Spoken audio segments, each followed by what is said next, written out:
ಸಿದ್ದರಾಮಯ್ಯ ನೇತೃತ್ವದ ಕಾಂಗ್ರೆಸ್ ಸರ್ಕಾರದ ಅವಧಿಯಲ್ಲಿ ಬ್ಯಾಕ್ ಟು ಬ್ಯಾಕ್ ವಿವಾದಗಳು. ಈ ವಿವಾದಗಳು ಬಿಜೆಪಿಗೆ ಮುಂಬರುವ ಚುನಾವಣೆಯಲ್ಲಿ ಅಸ್ತ್ರವಾಗುತ್ತಾ?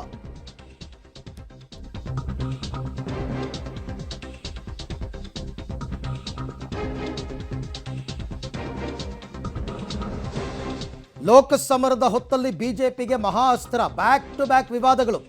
ಪಾಕ್ ಪರ ಘೋಷಣೆ, ರಾಮೇಶ್ವರಂ ಕೆಫೆ ಬ್ಲಾಸ್ಟ್ ಪ್ರಕರಣ ಎಲ್ಲವೂ ಕೂಡ ರಾಷ್ಟ್ರೀಯವಾದ ಹಿಂದುತ್ವ ಈ ಪ್ರಚಾರವೇ ಲೋಕಸಮರದಲ್ಲಿ ಅಸ್ತ್ರವಾಗ್ಬಿಡುತ್ತಾ?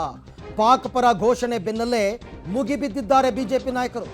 ಖಾಸಗಿ FSL ವರದಿಯನ್ನು ಪ್ರಸ್ತಾಪಿಸಿ ಸರ್ಕಾರವನ್ನು ಖಂಡಿಸಿತ್ತು ಬಿಜೆಪಿ.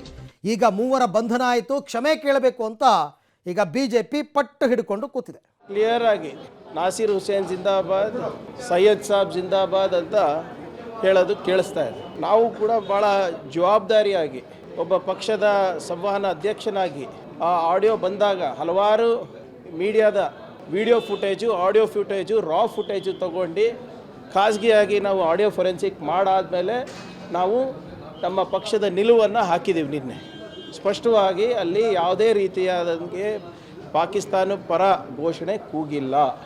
ನೋಡಿ, ಅದು ಏನು ಹೇಳ್ತಾ ಇದ್ರು ಅವರು, ನಾಸೀರ್ ಸಾಬ್ ಜಿಂದಾಬಾದ್ ಅಂತ ಹೇಳ್ತಾ ಇದ್ದಾರೆ. ನಾಸೀರ್ ಸಾಬ್ ಜಿಂದಾಬಾದ್ ಅನ್ನೋದನ್ನ ನೀವು ಪಾಕಿಸ್ತಾನ್ ಜಿಂದಾಬಾದ್ ಅಂತಂದರೆ ಎಲ್ಲಾದರೂ ಅರ್ಥ ಇದೆಯಾ? ಹಾಂ, ನೀವೇ ವಿಚಾರ ಮಾಡಿ. ನಾನು 10 ಸಾರಿ ಕೇಳಿದ್ದೀನಿ ಅದನ್ನು. ನಾಸೀರ್ ಸಾಬ್ ಅಂತ ಹೇಳ್ತಾರೆ, ಅದನ್ನು ಪಾಕಿಸ್ತಾನ್ ಅನ್ನೋದು. ಈ ನೆಲದ ಅನ್ನ ಊಟ ಮಾಡ್ತೀವಿ ನಾವು ಹೊಟ್ಟೆಗೆ. ಇಲ್ಲಿ ಪಾಕಿಸ್ತಾನ ಜಿಂದಾಬಾದ್ ಅಂತ ಕಾಂಗ್ರೆಸ್ ಸರ್ಕಾರದ ಅವಧಿಯಲ್ಲಿ ಸಿದ್ದರಾಮಯ್ಯನವರು ಮುಖ್ಯಮಂತ್ರಿ ಆಗಿರುವಂಥ ಅವಧಿಯಲ್ಲಿ ಕೂಗಿದ್ದಾರೆ. ಇವತ್ತು 3 ಜನ ಮುಸ್ಲಿಂ ಒಂದು ರೀತಿ ಭಯೋತ್ಪಾದಕರೇ ಅವರನ್ನು ಕೂಡ ಈಗ ಇಷ್ಟು ದಿನ ಬಂಧಿಸಿರುವಂಥದ್ದು ನಾನು ಪೊಲೀಸ್ ಇಲಾಖೆಯನ್ನು ಸ್ವಾಗತ ಮಾಡ್ತೀನಿ. ಕಾಂಗ್ರೆಸ್ ಅವರು ಇಷ್ಟು ದಿನನೂ ಅವರು BJP ಯಾಕೆ ಬಿಟ್ಟಿರಬಾರ್ದು ಅಂತ ಹೇಳಿದ್ರು, ಘಟನೆ ನಡೆದೇ ಇಲ್ಲ ಅಂತ ಹೇಳಿದ್ರು.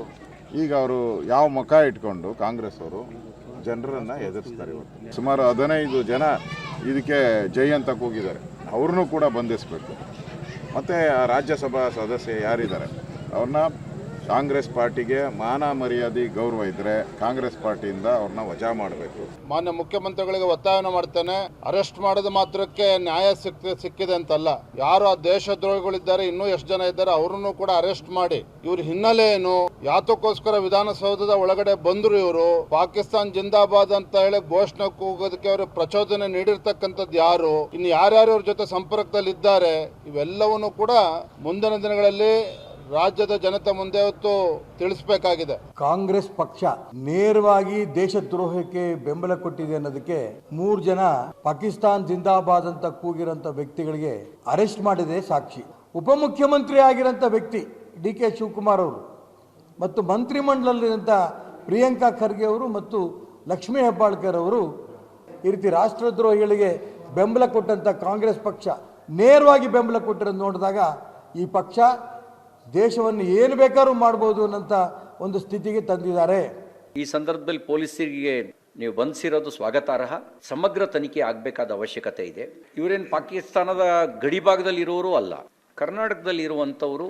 ಕಾಂಗ್ರೆಸ್ ಗೆಲುವನ್ನ ಪಾಕಿಸ್ತಾನ್ ಜಿಂದಾಬಾದ್ನ ಜೊತೆಗೆ ಯಾಕೆ ಸಮೀಕರಿಸಿದ್ರು? ಇದು ಇವ್ರ ಹಿಂದ್ಗಡೆ ಇರುವಂಥ ಸಂಘಟನೆ ಯಾವುದಿದೆ? ಪಾಕಿಸ್ತಾನ್ ಜಿಂದಾಬಾದ್ ಅನ್ನುವಂಥ ಪ್ರಚೋದನೆ ಎಲ್ಲಿಂದ, ಕೂಗೋದಕ್ಕೆ ಪ್ರಚೋದನೆ ಎಲ್ಲಿಂದ ಬಂತು ಅನ್ನೋದರ ಸಮಗ್ರ ತನಿಖೆಯ ಅವಶ್ಯಕತೆ ಇದೆ. ಈ ಬಗ್ಗೆ ಮತ್ತಷ್ಟು ಮಾಹಿತಿ ನನ್ನ ಕೊಲೀಗ್ ಮಸೂದ್ ಅವರಿಂದ ಪಡೆಯೋಣ. ಮಸೂದ್, ಬ್ಯಾಕ್ ಟು ಬ್ಯಾಕ್ ವಿವಾದಗಳು ಮುಂಬರುವ ಚುನಾವಣೆಯಲ್ಲಿ ಬಿಜೆಪಿಗೆ ನಿಜಕ್ಕೂ ಕೂಡ ಅಸ್ತ್ರ. ತಪ್ಪುಗಳಾಗ್ತಾನೇ ಇದೆ ಸರ್ಕಾರದಿಂದ. ಇದನ್ನು ಯಾವ ರೀತಿ ಹ್ಯಾಂಡಲ್ ಮಾಡ್ತಾರೆ, ಯಾವ ರೀತಿ ಸರ್ಕಾರದ ವಿರುದ್ಧ ಮುಗಿಬೀಳ್ತಾರೆ, ಅದನ್ನು ಚುನಾವಣೆಯಲ್ಲಿ ತಮಗೆ ಪ್ಲಸ್ ಆಗೋ ಹಾಗೆ ಬಿಜೆಪಿಯವರು ಏನು ಸ್ಟ್ರಾಟಜಿಯನ್ನು ಮಾಡ್ತಾ ಇದ್ದಾರೆ ಅಂತ?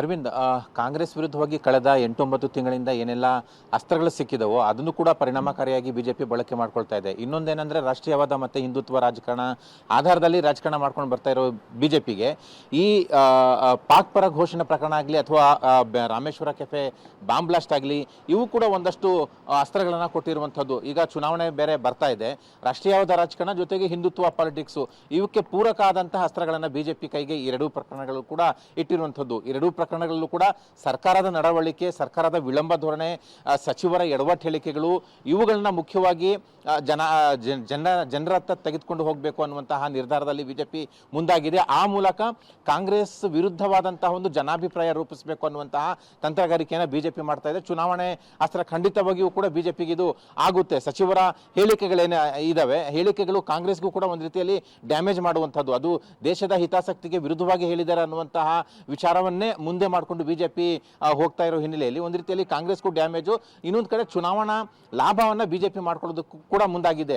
ಈ ಪ್ರಕರಣಗಳಲ್ಲಿ ಇಷ್ಟಕ್ಕೆ ಹೋರಾಟ ನಿಲ್ಲಿಸಬಾರ್ದು ಅನ್ನುವಂಥ ತೀರ್ಮಾನಕ್ಕೆ ಬಿಜೆಪಿ ಬಂದಿದೆ. ಇನ್ನೊಂದಷ್ಟು ಒತ್ತಾಯಗಳು ಬಿಜೆಪಿಯಲ್ಲಿ ಇದಾವೆ. ಇನ್ನು FSL ವರದಿ ಬಹಿರಂಗ ಪಡಿಸಿಲ್ಲ ಯಾಕೆ ಅನ್ನುವಂಥದ್ದು, ಜೊತೆಗೆ ಕ್ಷಮೆ ಕೇಳಬೇಕು ಅನ್ನುವಂಥದ್ದು, ಇವು ಮುಂತಾದ ವಿಚಾರಗಳನ್ನು ಇಟ್ಕೊಂಡು ಇದ್ರ ಜೊತೆಗೆ ಚುನಾವಣಾ ಅಸ್ತ್ರವನ್ನು ಕೂಡ ಬಿಜೆಪಿ ಮಾಡ್ಕೊಳ್ಳೋದಕ್ಕೆ ಮುಂದಾಗಿರುವಂಥದ್ದು.